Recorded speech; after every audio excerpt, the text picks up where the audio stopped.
ನಮಸ್ಕಾರ. ನೋಡಿ, ಇವರು ಕಿವಿ ಕೇಳಿಸ್ತಾ ಇಲ್ಲ, ಕಿವಿಯಲ್ಲಿ ಹೋಲಿದೆ ಅಂತೇಳಿದರು. ಇದಕ್ಕೆ ಪಂಚರ್ ಮಾಡಿದ್ದೀವಿ.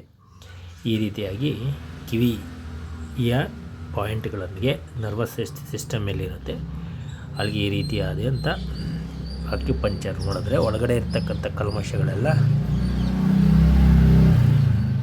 ಹೋಗಿಬಿಟ್ಟು ಒಳಗಡೆ ಇರ್ತಕ್ಕಂಥ ಕಲ್ಮಶಗಳು, ಟಾಕ್ಸಿನ್ಸ್, ಅವ್ರಿಗೆ ಟಿವ ಅಂತ ಶುರುವಾಗಿದೆಯಂತೆ. ರಕ್ತದಲ್ಲಿ ಕಲ್ಮಶ ಏನಿರುತ್ತೆ ಆ ಕಲ್ಮಶ ಹೋಗ್ಬಿಟ್ಟು ಶುದ್ಧವಾಗುತ್ತೆ. ಯಾವಾಗ ರಕ್ತದಿಂದ ಹೊಟ್ಟೆಗೆ ಹೋಗುತ್ತೆ, ಹೊಟ್ಟೆಯಲ್ಲಿ ಚೆನ್ನಾಗಿ ಆಗುತ್ತೆ. ಡೈಜೆಷನ್ ಸಿಸ್ಟಮ್ ಅದು ತಕ್ಕನಾದಂಥ ಆಹಾರವನ್ನು ತಿಂದರೆ ಅವರಿಗೆ ಶುದ್ಧ ಆಗೋಗುತ್ತೆ. ಈ ರೀತಿಯಾಗಿ ಟ್ರೀಟ್ಮೆಂಟನ್ನು ಕೊಡಬೇಕು. ಓಕೆ, ಇದು ಕಿವಿಗೆ ಸಮಸ್ಯೆ. ಇವರಿಗೆ 68 ವರ್ಷಗಳು.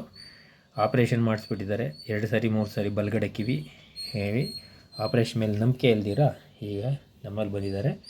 ನಾವು ಆಕ್ಯುಪಂಚರು ಒಂದು ದಿನ ಪ್ರೆಷರ್ ಮಾಡ್ತಾಯಿದ್ದೀವಿ.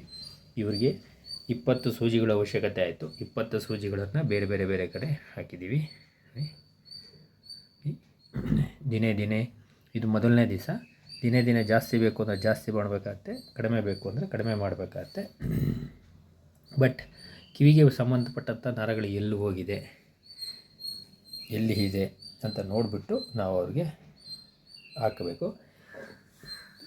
ಸರಿಯಾದ ಅನುಭವಸ್ಥರಿಂದ ಆಕ್ಯುಪಂಚರನ್ನು ಮಾಡಿಸ್ಕೊಳ್ಳಿ, ಅನುಕೂಲವಾಗುತ್ತೆ. Acupuncture is also good treatment. Acupuncture ನಮ್ಮ ಒಳಗಡೆ ಇರ್ತಕ್ಕಂಥ ಬ್ಲಾಕೇಜ್, ನರ್ವಸ್ ಸಿಸ್ಟಮನ್ನು ಬ್ಲಾಕೇಜನ್ನು ತೆಗಿತಾ ಬರುತ್ತೆ.